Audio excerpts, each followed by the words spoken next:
got this new plush. Pusheen! I have this thing for, you saw my bear collection. With real whiskers. And now yeah, dude, the whiskers move. The little tag on it is like holographic. Look. Jalapeno, la la la. That's the intro.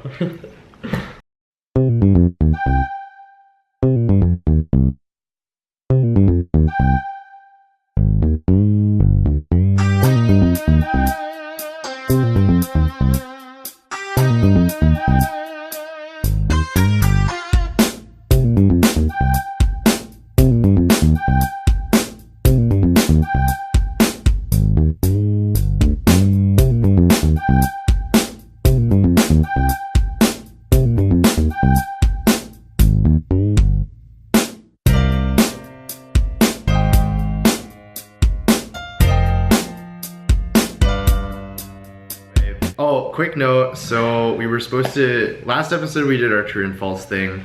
The loser, who was me, was supposed to get their makeup done or whatever, but due to scheduling conflict and such, could not arrange it. There is a much more important topic to talk about this week. True. Basically, the College of Chemistry may be dissolved. That's the talk of the town, at least. I guess I'll preface this whole story with the fact that the information is still very scarce. Most students, as well as a lot of faculty members, still don't know exactly what's going on and what the timeline is, or if this will actually happen.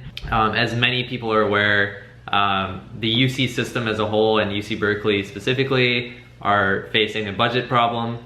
We have been for at least the past several years. But now it's coming up to the point where we have to, or at least the university has to take action.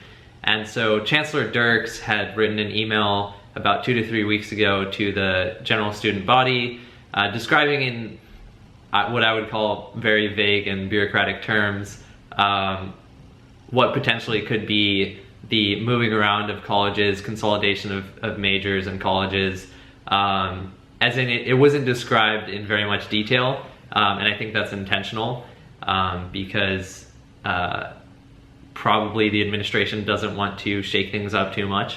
But if you clicked on the link in that email and then scrolled down, I think at least a few pages, one of the bullet points describes, again in vague terms, that certain colleges may be looked at in terms of consolidating, moving them to other colleges in order to cut costs. But then the question arises, like, what are the repercussions of that? Are students, say in the College of Chemistry, going to lose access to advising? Are they going to, so for example, chemical engineering may be moving to College of Engineering if that happens, and chemical biology and chemistry may be moving to the College of Letters and Sciences.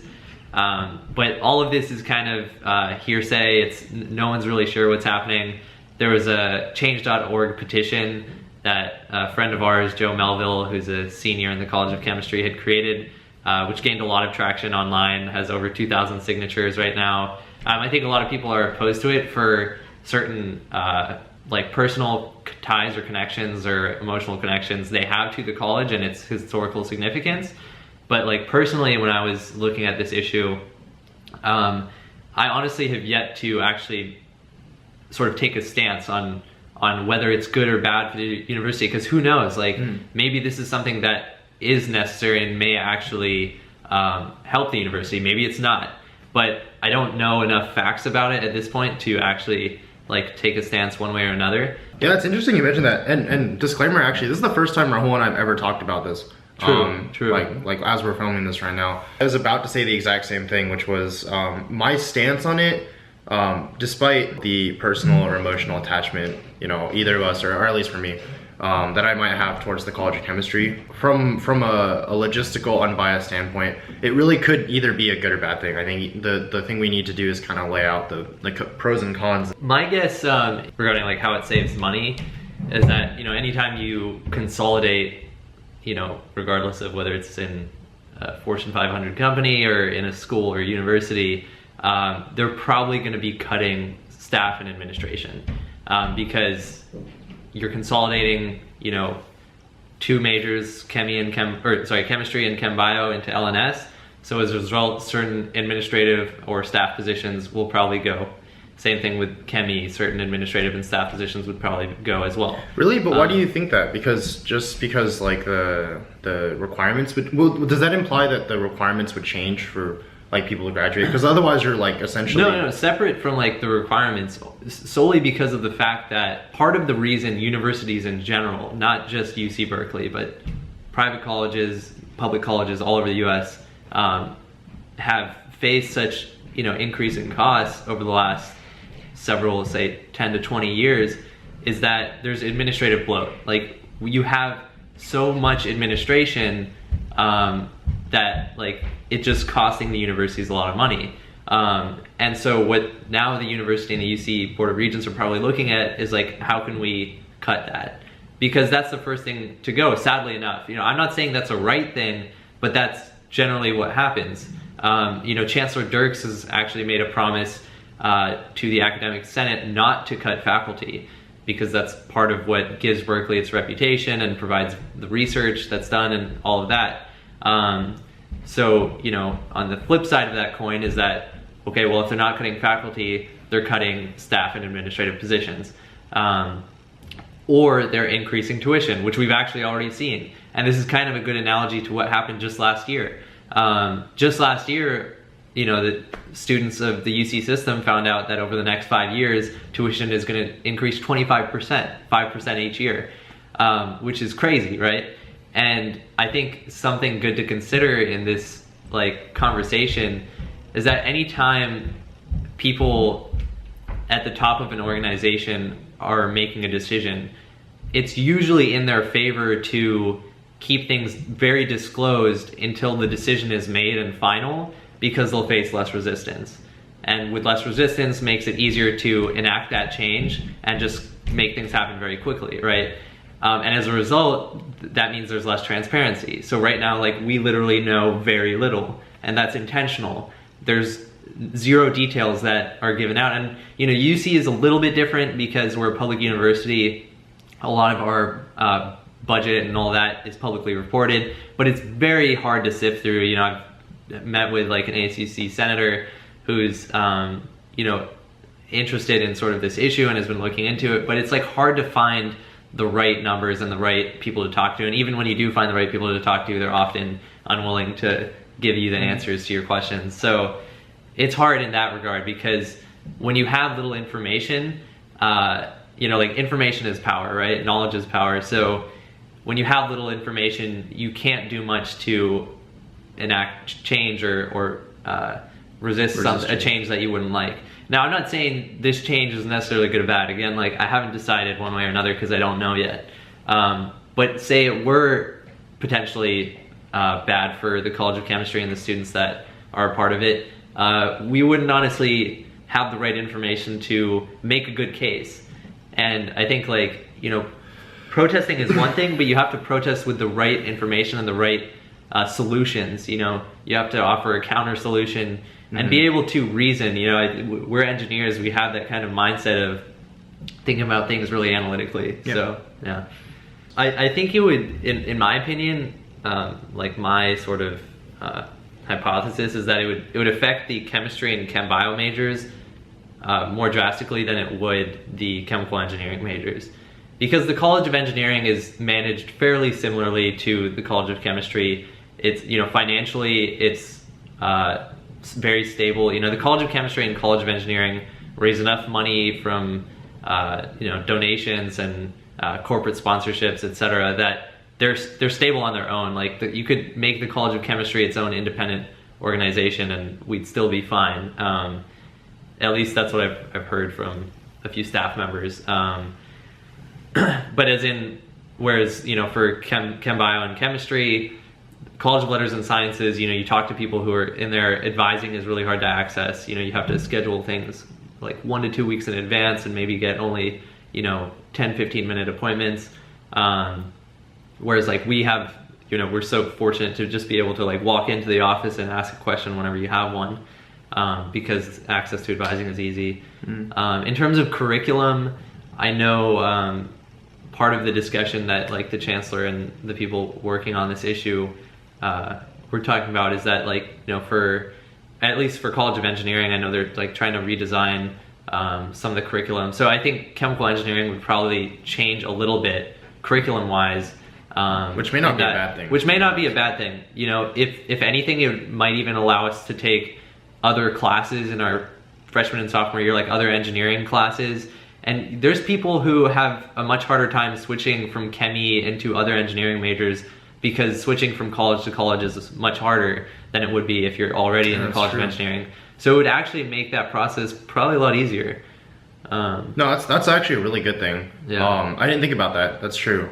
With the consolidation of colleges comes the greater ease of moving majors. On a separate point of that too, about changing curriculum, I think chemical engineering is kind of unique. At UC Berkeley, it's kind of unique compared to other colleges or other universities, because ChemE as a major is in the College of Chemistry. So we do a lot of chemistry-based stuff, and like we're surrounded by a community that's very research-based. I mean, a lot of the undergraduates in ChemE have done research in chemistry or ChemE labs, which is very, very unique. It's a great opportunity. I think it makes it great for those who really want to continue down the very, very much traditional or academic path in ChemE.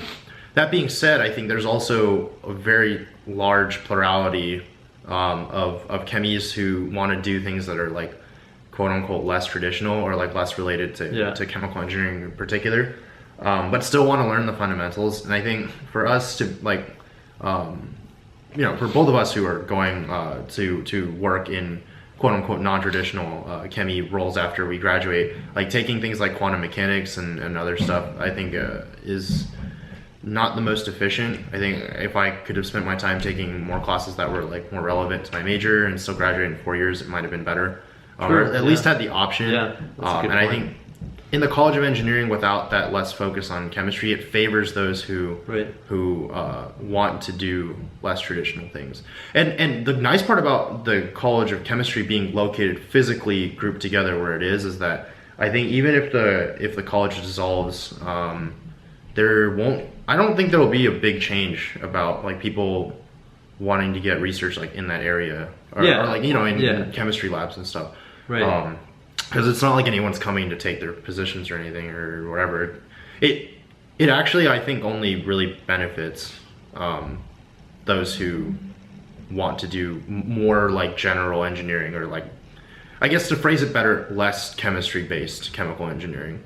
Yeah. I don't know if that's a weird way to speak about it. Yeah, no, I mean, it's like a good chunk of our at least first 2 years in the College of Chemistry were, you know, 2 years of general chemistry, 1 semester of organic chemistry, then you have quantum. So, and like, you know, for some people who are interested in those sorts of subjects, like, you know, by all means are very valuable. But you're right, like for people who may be interested in doing non-traditional chemical engineering jobs, or even just also kind of like getting a broader scope of different engineering disciplines, I think that would actually be pretty beneficial. So I mean, a change that's already happened is we used to have to take electrical engineering 100 or 16 40, or something, whatever it is, or E40, right, which was like for, I mean, learning basics for circuits and electrical engineering and stuff.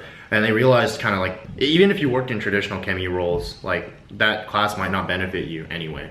I mean, it's great supplemental knowledge. If you wanted to take it, you still can. But now they've changed it so that you just have to take the equivalent units in engineering electives. So you can go choose whatever type of engineer. It still has to be an engineering class. But if I wanted to go take like a industrial operations and shoot, what is it? IUR, Industrial Engineering and Operations Research. And operations research like class, if I'm more interested in supply chain, or if I wanted to take like a mechie class or a bio class or whatever, I can do that. And I don't have to take E40 anymore. I think along with that, like alluding to the quantum chemistry thing too as well, you know, some people who don't need that much background and you know, want to take that time to learn something else in chemistry, or learn something else in a different natural science, or who knows, right? We can start thinking like that more easily, I think, if we switch to the College of Engineering. But I mean, that's debatable. I can understand why people would. You know what? Like now, actually, this is, I think, a good sort of basically we're transition to what? Are we supporting the dissolution of College of Chemistry? As in, I think there may actually be benefits. I know it's like maybe a minority viewpoint, in at least in the general public of those who are in the College of Chemistry, but I mean, you do have to look at it from like both sides of the issue, and we don't know all the facts, we don't know everything, but I think it's good to sort of remove yourself from the emotional attachment and the historical significance of the college, which, by the way, I don't think will go away unless they're firing faculty members and getting rid of research funding and things like that. Unless that happens, I think we'll still remain a preeminent institution of chemistry and chemical engineering. And don't get us wrong, like speaking from, we're probably the most qualified undergraduates to speak upon our interactions with the administration in College of Chemistry, and we love them. They are the best administration, And ever. For those who don't know, I mean, the reason he says that is, we both have served as president of AICHE, which is the American Institute of Chemical Engineers. So we both for sure have a very vested interest in the College of Chemistry. And it's not like we're, outsiders or people who were never really that involved, and thus have like sort of some detached perspective. We have a very involved perspective of the College of Chemistry, and I think have definitely appreciated the staff and the administration there. They've definitely been great. And I know they're working very hard to work with the chancellor in this issue. I've heard from administration that I've talked to that they're working very diligently and very hard on this issue. So they do have the students' best interests at heart, and I've heard that from the dean himself. So that's good to hear. Oh, absolutely. No, and that even proves my point further, because obviously I think the largest, the people at expense here are really the administration and the College of Chemistry.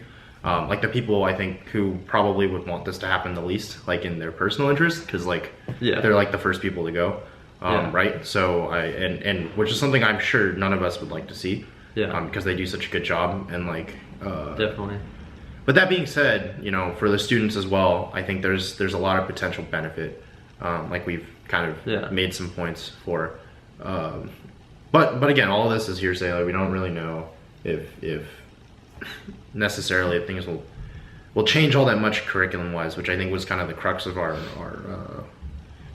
good what could be good about the college dissolving sort of thing. But yeah, I mean, it'll be interesting to see how this develops in the next few weeks. Maybe talk about it again later. Yeah, I think in a later episode we'll probably talk about specific stuff in College of Chemistry. Maybe when this issue actually becomes more it's gonna happen or something, we can kind of reminisce on College of Chem, specific stuff that we've done with our clubs and research experiences and stuff like that. That being said, hope you enjoyed our discussion. We'd love to hear your thoughts as well. Put them in the comment section or message us or whatever. You know where we live. Yep. You know where he lives. Yeah. But you don't know where I live.